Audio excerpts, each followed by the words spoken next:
Ποια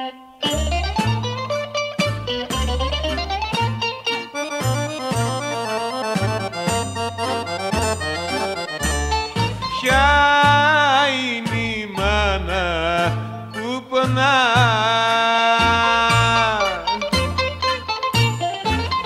κι αναστενάζουν τα βουνά. Είναι η μάνα του μετανάστη που κλαίει πάλι σήμερα και σαν φωτιά τα δάκρυα της λυγίζουνε τα σίδερα. Μήπως φταίει η κοινωνία, πέστε μου ποιος φταίει, ποιος?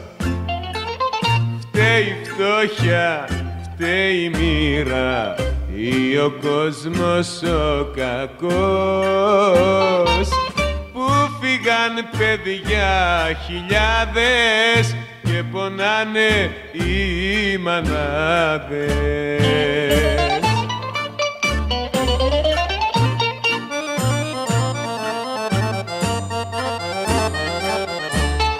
Σαν τη φωλιά χωρίς πουλιά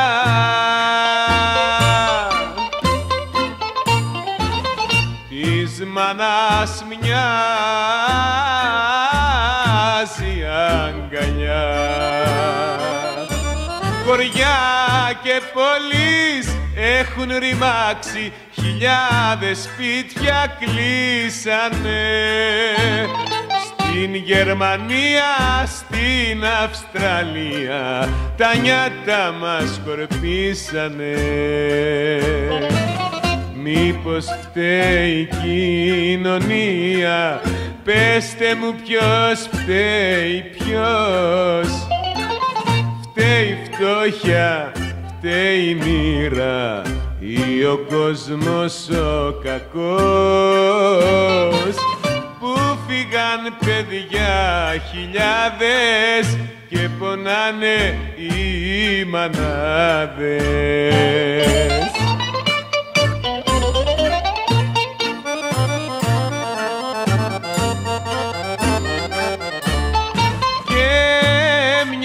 Κοπέλας η καρδιά